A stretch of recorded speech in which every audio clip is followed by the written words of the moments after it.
CDR analysis कैसे किया जाता है इसके बारे में जानकारी देंगे।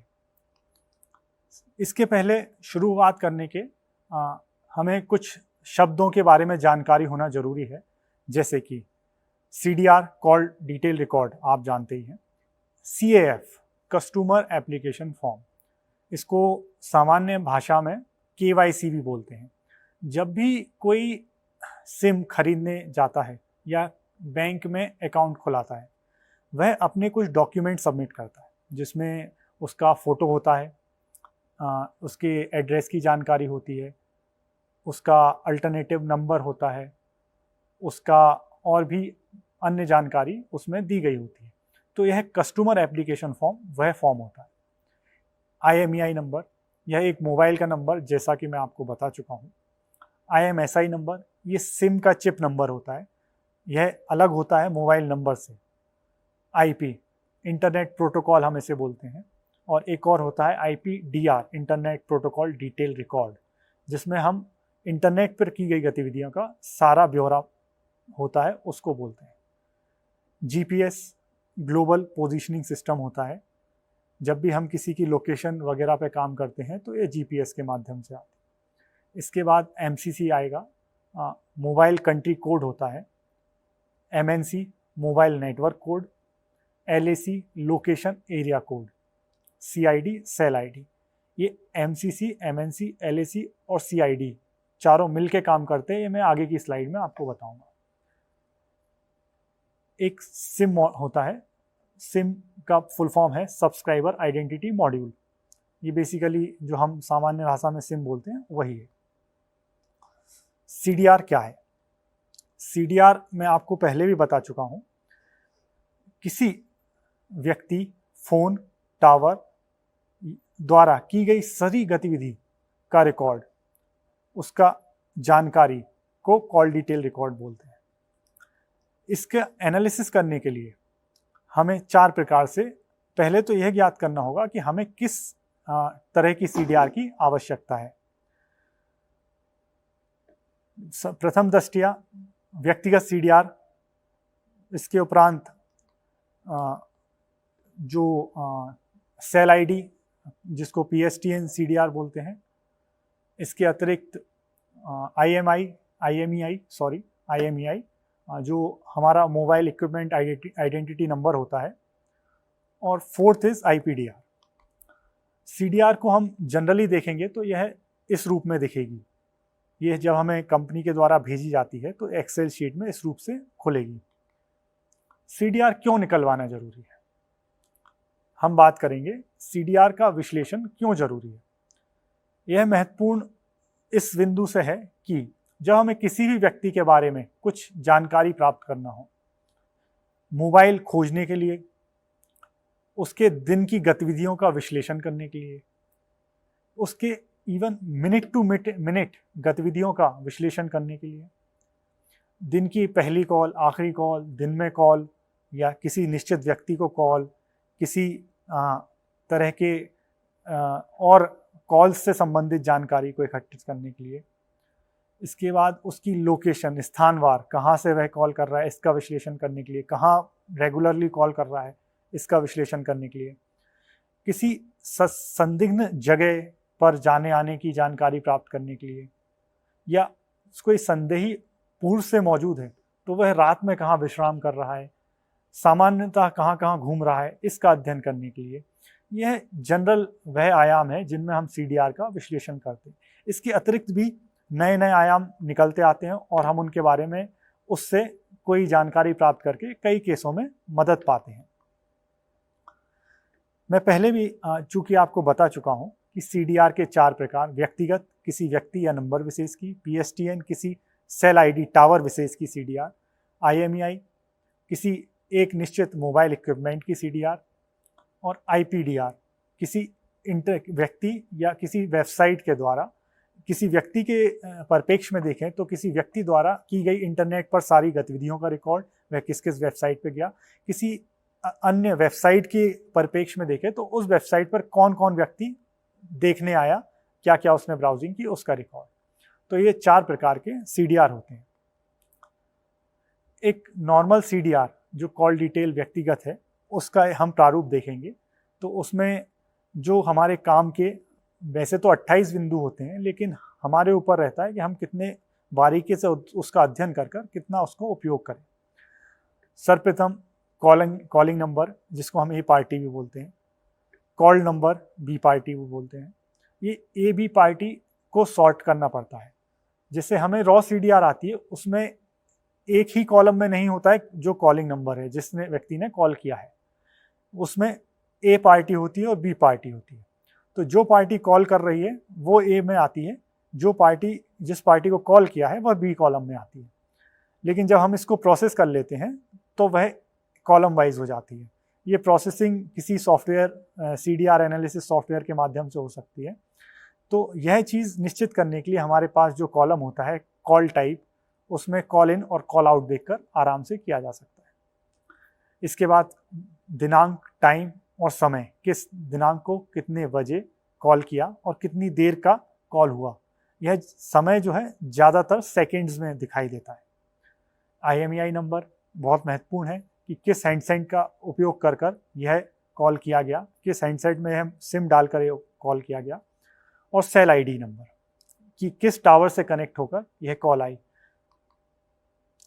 ये मैंने एक आपके लिए एक्चुअल CDR का प्रारूप है, जिसमें एक कॉलिंग पार्टी है जिसका नंबर पहले कॉलम में दर्शाया गया है। ये सारे जो हैं हम अध्ययन करने वाले हैं। तो पहला है कॉलिंग पार्टी, जिसको मैंने सफ़ेद कॉलम से दर्शाया है। ये कोई संदिग्ध व्यक्ति, किसी अभियुक्त या किसी फरियादी या किसी गुमे व्यक्ति की CDR हो सकती है। तो यह नंबर ए पार्टी कहलाएगा। फिर बी पार्टी में वह नंबर जिससे संपर्क किया गया है, जिससे कॉल प्राप्त किया है या जिसको कॉल किया है, वह आएगा, उसके बारे में जानकारी होगी। फिर जैसे कि मैंने आपको बताया दिनांक, ये दिनांक में ध्यान रखने वाली बात है कि इसका फॉर्मेट ये 2 प्रकार से हो सकता है जो कि आपको दर्शाया गया है। दिनांक महीना ईयर हो सकता है, महीना दिनांक ईयर भी हो सकता है। तो इस चीज़ को थोड़ा ध्यान से देख लें ताकि इसमें कोई अध्ययन में चूक ना हो। यह समय आएगा। इसके बाद ये जो हम अभी नीले रंग से दर्शा रहा हूँ, यह समय है जिस पर कॉल शुरू हुई है। यह वह समय है जिस पर कॉल शुरू हुई है। इसके बाद जितने समय की यह कॉल शुरू हुई है वह आएगा। यह सामान्यतः सेकंड्स में दिया जाता है। जैसे कि इसमें आप देख रहे हैं कि पहला जो कॉल है वो 900 सेकंड का है। फिर ऐसे ही जब ये इसके माध्यम से SMS किया जाता है तब यह समय 0 आता है, क्योंकि SMS में कोई कॉल कम्युनिकेशन नहीं होता है। ऐसे कि आप देखेंगे 4th, 5th, 6th कॉलम में जहाँ कोई SMS प्राप्त हुआ है वहाँ 00 दर्शाया गया है। तो आप जब भी सेकंड को समय में कन्वर्ट करना है तो जो नॉर्मल विधि है कि 60 सेकंड्स का 1 मिनट है, तो फिर उसको 60 से डिवाइड कर अपना याद कर सकते हैं कि किससे ज़्यादा बात हुई, किससे कम बात हुई। SMS के कॉलम में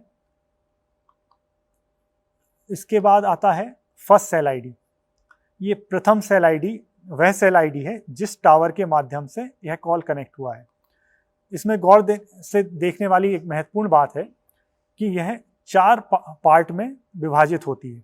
जैसे कि आप इसमें देखेंगे 404-20.11.34273। तो इसके आयाम क्या हैं ये हम आगे आपको बताएंगे। ये बेसिकली हर एक इसके भाग का अलग महत्व है जो हमें कुछ न कुछ जानकारी देता है। इसी प्रकार से लास्ट सेल ID, जिस सेल ID के माध्यम से जिस पार्टी को कॉल किया है या जिसने रिसीव किया है, मतलब जो दूसरे ओर पर आदमी बैठा है जिससे कम्युनिकेशन किया गया है, उसकी कनेक्टेड टावर की ID होती है कि वह किस टावर से कनेक्ट हुआ है। फिर इसका कॉल टाइप, इसमें आप 4 प्रकार के कॉल टाइप देखेंगे। कॉल आउट, जैसे कि पहला वाला ए पार्टी बी पार्टी को कॉल कर रहा है, ए पार्टी बी पार्टी को कॉल कर रहा है, ये कॉल आउट से पता चल रहा है। यहाँ पर लिखा होता है कॉल इन, तो हमारा बी वाला पार्टी ए पार्टी को कॉल कर रहा होता है। यह ध्यान से देखने वाली बात है कि कौन किसको कॉल कर रहा है, तो ये टाइप को देखे बिना नहीं दे सकते। हाँ, इसके लिए नए नए सॉफ्टवेयर आ गए हैं जिसके माध्यम से वो सॉर्ट करके एक साथ ही कॉलिंग पार्टी कर देते हैं, लेकिन जब तक आप प्रोसेस नहीं कर रहे तो इस पर ध्यान रखना होगा। इसके बाद एक आता है SMS इन और SMS आउट। कोई SMS प्राप्त हुआ है, मतलब ए पार्टी को बी पार्टी से एसएमएस प्राप्त हुआ है तो एसएमएस इन, और ए पार्टी ने बी पार्टी को एसएमएस भेजा है तो एसएमएस आउट। ऐसे करके ये 4 एंट्री इसमें मिलेंगी। ये चारों जो मैंने आपको बताया वह आपको मिल जाता है। इसके बाद आता है IMEI। यह मोबाइल का equipment identity number, international mobile equipment identity number होता है। यह 14 या 15 डिजिट का होता है। तो यह जब भी आप किसी मोबाइल को खोलकर देखेंगे या जो मोबाइल खुलते नहीं उनके पीछे एक स्टिकर लगा होता है, उसमें लिखा होता है, जैसे कि ये दर्शाए गए फोटो में IMEI 1 और IMEI 2 लिखा हुआ है, मतलब इसमें 2 सिम लग सकती हैं और उन दोनों का ये IMEI है। इसका उपयोग मैं आपको आगे दर्शाऊंगा। इसके बाद आता है IMSI, international mobile subscriber identity number. यह बेसिकली लगभग 15 डिजिट का होता है। 15 डिजिट में जो सिम हम प्राप्त करते हैं उसमें चिप पर लिखा हुआ नंबर होता है, यह मोबाइल नंबर नहीं होता है, यह चिप का नंबर होता है। तो इसकी महत्वपूर्णता बहुत जरूरी है इसको समझना। कभी कभी क्या होता है कि किसी एक व्यक्ति ने किसी एक अपराध को अंजाम दिया एक मोबाइल का उपयोग करते हुए, है ना। इसके बाद कुछ समय बीत गया, 2-3 महीने बाद हमने 4 महीने बाद कोई आरोपी पकड़ा उस सिम के माध्यम से, लेकिन अगर उसका IMSI नंबर जो है वह बदल जाता है तो इसके यह मायने हैं कि वह सिम पोर्ट हो गई है या वह सिम फिर से री इशू हुई है। तो इसमें संभावना है कि पूर्व में अपराध करने वाला व्यक्ति जो वर्तमान में आपने सिम IMSI नंबर के आधार पर पकड़ा है उससे अलग हो, तो इसकी संभावनाएं बन जाती हैं। तो यह चीज ध्यान देनी होगी कि कहीं IMSI नंबर घटना दिनांक और जो वर्तमान में आरोपी पकड़ने की दिनांक है उसके बीच में बदला तो नहीं। जब भी सिम चेंज होती है या एक नंबर से दूसरे नंबर पर पोर्ट करते हैं तो यह IMSI नंबर बदला जाता है। जैसे ये एक आइडिया की जो पहले चलती थी वह सिम है, इसमें ये सिम के पीछे चिप के साइड में काले अंकों से दर्शित एक नंबर है जो IMSI नंबर है, IMEI। अब हम IMEI को विस्तृत रूप से देखेंगे। बेसिकली जो हमने आपको पहले बताया, इंटरनेशनल मोबाइल इक्विपमेंट आइडेंटिफायर या आइडेंटिटी नंबर, यह किसी मोबाइल नंबर का प्रमुख सूचक होता है। जैसे कि हम गाड़ियों में देखते हैं तो चेचिस नंबर जिस प्रकार से होता है वह हो गया मोबाइल का IMEI नंबर। इसके उपयोग कैसे क्या किया जा सकता है और इसका कैसे क्या इसके अंदर से जानकारी निकाली जा सकती है, इसको पृथक करें तो इसमें क्या क्या जानकारी छिपी होती है, इस सब का अध्ययन हम करेंगे। यह 4 चीजें मूल रूप से बताएगा, जैसे कि मेक, मॉडल, तिथि और मूल देश। किसी भी मोबाइल के यदि IMEI नंबर को स्टिकर को निकालकर फेंक दिया गया है और हमें उसका मोबाइल का IMEI नंबर पूर्व से नहीं पता है लेकिन मोबाइल हमारे पास, तो हम उसको *#06# डायल करने के बाद देख सकते हैं। जैसे ही हम इसको डायल कर कर देखेंगे तो उसका IMEI नंबर स्क्रीन पर आ जाएगा। ऐसे ही जो स्टिकर अंदर लगा होता है वह उसका एक ये प्रारूप है जिसमें आप IMEI नंबर देख सकते हो। IMEI नंबर का जो स्ट्रक्चर है उसको मूलतः 3 पार्ट्स में डिवाइड किया गया है, जिसके स्टार्टिंग के डिजिट्स, जो स्टार्टिंग के 8 डिजिट रहते हैं वो हमें टाइप एलोकेशन कोड बताते हैं, जो कि मेक, कंट्री, कहाँ बना है, कहाँ कंट्री ऑफ ओरिजिन है, इसके बारे में बतलाते हैं। तो जब भी आपको IMEI नंबर मिलेगा तो अगर आपको ये मिला, इतना सर्च करेंगे शुरू के 8 अंक, तो आपको उसके बारे में जानकारी मिल जाएगी। इसके आगे के नंबर जो होते हैं वो 9 से 14वें डिजिट तक वो हमारा सीरियल नंबर दर्शाते हैं। यह सीरियल नंबर यूनिकली किसी हैंडसेट को असाइन होता है, इससे कौन सी कंपनी है और उस सब की जानकारी ली जा सकती है। इसके लास्ट का डिजिट होता है वह चेक डिजिट होता है। यह बेसिकली लून एक फॉर्मूला होता है कि इस IMEI नंबर में कोई छेड़छाड़ तो नहीं की गई है। तो यदि किसी एक नंबर से छेड़छाड़ हुई है या इस IMEI नंबर के साथ छेड़छाड़ हुई है तो उसको काफ़ी हद तक हम ये चेक डिजिट से चेक कर सकते हैं। यह लून फॉर्मूले से कैलकुलेट होता है। यह फॉर्मूला यह बोलता है कि किसी भी IMEI नंबर को टोटल ऐड करेंगे तो वह 10 से डिवाइड होना चाहिए, उसका भाग 10 से देना चाहिए, वो 10 से फुली डिवाइड होना चाहिए। तो जब हम पूरी IMEI नंबर को ऐड करेंगे और आखिरी डिजिट को x मान लेंगे कि वह नंबर ज्ञात नहीं है, तो इसका जो सम आना चाहिए वह 10 से डिविजिबल होना चाहिए। जैसे कि इस एग्जाम्पल में आप देखोगे कि इन सब का टोटल ऐड करके 52 आ रहा है, 52 प्लस x। तो 52 प्लस x को 10 से डिवाइड होने के लिए कम से कम 60 होना चाहिए, तो यह लास्ट डिजिट 8 हो जाएगा। इसी तरीके से आप चेक कर सकते हो कि IMEI से छेड़छाड़ हुई है नहीं, हालांकि यह आजकल बहुत कम उपयोग में आता है। इसके बाद अगला जो हमारा आता है IMSI number. IMSI number basically SIM की चिप का नंबर होता है। जब भी किसी नेटवर्क द्वारा उसकी डॉक्यूमेंट्स प्रमाणित करने के बाद ये उस सिम को चालू किया जाता है, तो वो IMSI नंबर में उसकी जानकारी स्टोर हो जाती है। इसका महत्वपूर्ण यह IMSI नंबर महत्वपूर्ण जब होता है जब हमें यह पता करना हो कि किसी के द्वारा सिम बदली गई है, पोर्ट कराई गई है, या उस सिम को बंद होकर दूसरे उसी नंबर पर दूसरी सिम एक्टिवेट हो गई है। तो जैसे कि इसमें आप देखेंगे कि नेटवर्क द्वारा सब्सक्राइबर की पहचान करने के लिए उपयोग किया जाता है IMSI नंबर। इसके एक तरह से कस्टमर नंबर और चिप नंबर बोल सकते हो। ये सिम कार्ड पर लिखा होता है और इसके माध्यम से किस देश में वह सिम जारी करी है, यह जानकारी भी काफी हद तक मिल जाती है।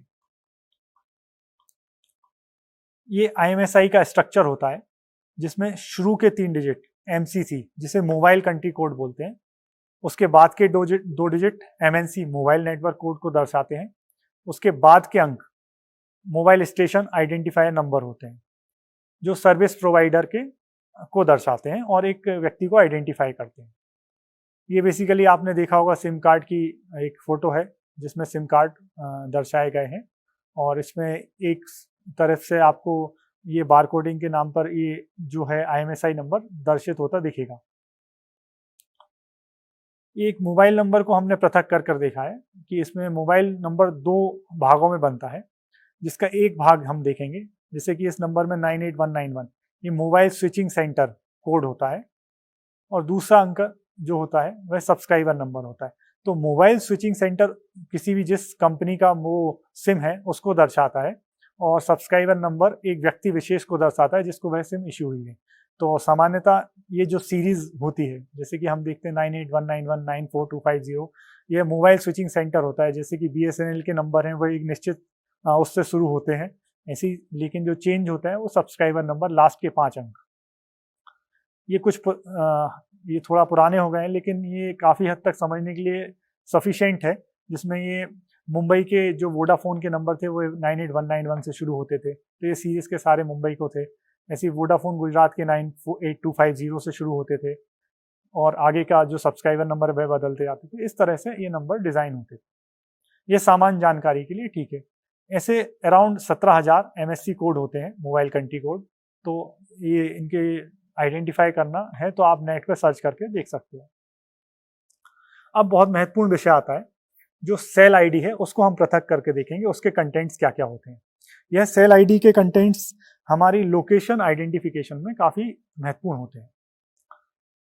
जैसे कि हमने CDR में देखा, ये फर्स्ट सेल आईडी और लास्ट सेल आईडी कर 2 कॉलम आते हैं। तो ये फर्स्ट सेल आईडी के जो पार्ट हैं ये आप देखेंगे कि 4042011-34273। तो इसमें जो पहला पार्ट है 404, यह मोबाइल कंट्री कोड दर्शाता है। यह कंट्री बताएगा कि कौन सी कंट्री का सेल आईडी है। जैसे कि देखिए कि मोबाइल 401 कजाकिस्तान का है, इंडिया में 404 और 405 पता चलता है। तो जैसे कि आप जब CDR का अध्ययन करोगे तो एक नज़र में आप देखोगे तो आपको ये पता चल सकता है कि ये इंडिया के अंदर से कॉल हुई है या इंडिया के बाहर से कॉल हुई है। इसके जैसे इसमें आप और भी एग्जांपल देखेंगे, जैसे 410 जो मोबाइल कंट्री कोड है सेल आईडी इसका वह पाकिस्तान का है, 412 अफगानिस्तान का है, यूनाइटेड स्टेट्स का 310-311 है, UK का 234 है। नेक्स्ट उसका जो पार्ट आता है वह MNC मोबाइल नेटवर्क कोड, इसको हम बोलते हैं मोबाइल नेटवर्क कोड। इसके यह मायने हैं कि यह जो टेलीकॉम सर्विस प्रोवाइडर है उनको दर्शाता है। जैसे कि आप देखेंगे 40405 वोडाफोन गुजरात को दर्शाता है, 24 आइडिया को दर्शाता है, तो ये दोनों मिलकर एक मोबाइल कंट्री कोड और एक मोबाइल नेटवर्क कोड, एक कंपनी जिसका टेलीकॉम कंपनी जिसका ये नंबर है और कहाँ पर ये चल रहा है, लोकेशन किस देश में चल रहा है, उसको दोनों मिलकर यह दर्शाते हैं।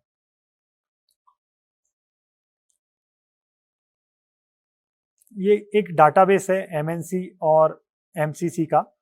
तो आप इसको एक एमसीसी एमएनसी लुकअप करके एक टूल होता है, उसमें देख सकते हैं कि ये कहाँ का नंबर है, क्या है। फिर इसके बाद आता है अगला पार्ट जिसको हम एलएसी बोलते हैं।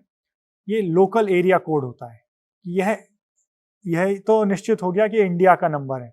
यह भी हो गया ये टेलीकॉम सर्विस गुजरात में दे रही है ये नंबर, लेकिन गुजरात में भी बहुत सारी लोकेशन है, तो उस लोकेशन एक्चुअली कौन सी लोकेशन है उसको दर्शाने वाला यह कोड लोकल एरिया कोड होता है।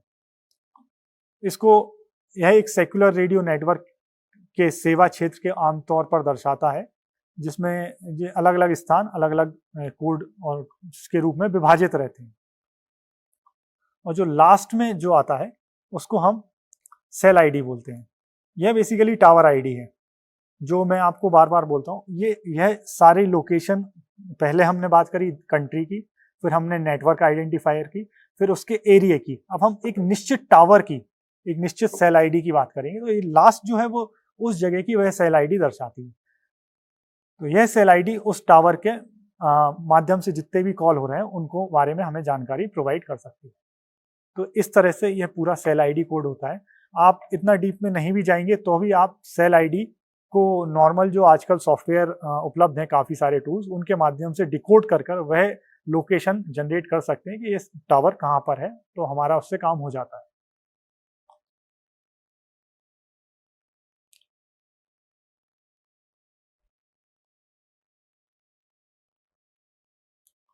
तो यह टोटल जो सेल आईडी है मिलके एमसीसी, एमएनसी, एलएसी और सेल आईडी, ये सब मिलकर सेल ग्लोबल आइडेंटिफायर बनाते हैं। पूरे दुनिया में कहाँ पर कौन सा टावर लोकेटेड है उस सब की जानकारी इससे मिल जाती है। अब हमारा अगला टॉपिक आता है सीडीआर का विश्लेषण एनालिसिस। इस सीडीआर का उपयोग हम कहाँ कहाँ कर सकते हैं, कोई अगर कैसे कर सकते हैं, इसमें क्या क्या महत्वपूर्ण ध्यान देने वाली बातें हैं, उसके बारे में हम बात करेंगे। यदि कोई व्यक्ति की सीडीआर में बार बार आईएमईआई नंबर बदला रहा है, मतलब वह बार बार हैंडसेट बदल रहा है, तो आप ध्यान दे सकते हैं ये बार बार हैंडसेट क्यों बदल रहा है, ये ध्यान देने वाली बात है। एक व्यक्ति के नाम पर बहुत सारी सिम इशूड है, वह बहुत सारी सिमों का उपयोग कर रहा है, रेगुलर टाइमिंग से सिम बदल रहा है। इसके बेसिस पे भी हम आइडेंटिफाई कर सकते हैं आरोपी की गतिविधि संदिग्ध है। उसके मूवमेंट को हम देख सकते हैं, कहाँ कहाँ जा रहा है, दिन में कहाँ घूम रहा है, रात में कहाँ घूम रहा है, राज्य के बाहर बार बार कहाँ जा रहा है, रोमिंग में अगर जा रहा है तो राज्य के बार बार कहाँ जा रहा है, एसएमएस का एक्सेसिव यूज कर रहा है, एसएमएस का बार बार उपयोग कर रहा है। आज के समय में काफ़ी कम उपयोग होता है एसएमएस का, तो इस चीज़ को देखा जा सकता है। फिर वह किससे ज़्यादा बात कर रहा है, किससे कम बात कर रहा है, किससे एक अनुचित समय पर बात कर रहा है, रात को 4 बजे किससे बात कर रहा है, सुबह 5 बजे किससे बात कर रहा है। इन चीज़ों को हम सीडीआर में ध्यान से देख सकते हैं। सीडीआर के बेसिस पे दो नंबरों जिनसे उसके द्वारा संपर्क किया जा रहा है, उन नंबरों को हम 2 भाग में डिवाइड करके देखते हैं। जिनसे अक्सर बात की जाती है, जैसे कि परिजन, संबंधी, सगे, जिनसे कभी कभी बात हुई, तो जब हमें कोई व्यक्ति जिनसे अक्सर बात हो रही है उसका निकटी है नहीं है, तो हम इसको इस आधार पर देखे जा सकते हैं कि उससे ज़्यादा बात हो रही, तो ये फ्रीक्वेंसी चार्ट में हमें देखा जा सकता है। फिर 2 लोगों की सीडीआर में समानता मिलाने में हमारे काम आ जाता है कि 2 लोग एक साथ घूम रहे हैं, तो उनकी लोकेशंस जो हैं सीडीआर के बेस में कॉलिंग लोकेशंस वह आसपास की होंगी, तो उनको हम मिला सकते हैं। इसके बाद उनके नाइट में उनके साथ में है उसकी लोकेशन भी हम देख सकते हैं। इस तरह से हम इसका अलग अलग प्रयोग कर सकते हैं। इसका विस्तृत रूप से हमने कैसे केस स्टडी में के माध्यम से आपको बताएंगे कि कैसे इसका ज़्यादा से ज़्यादा उपयोग करें और क्या क्या चीज़ें उसमें ध्यान दी जा सकती है।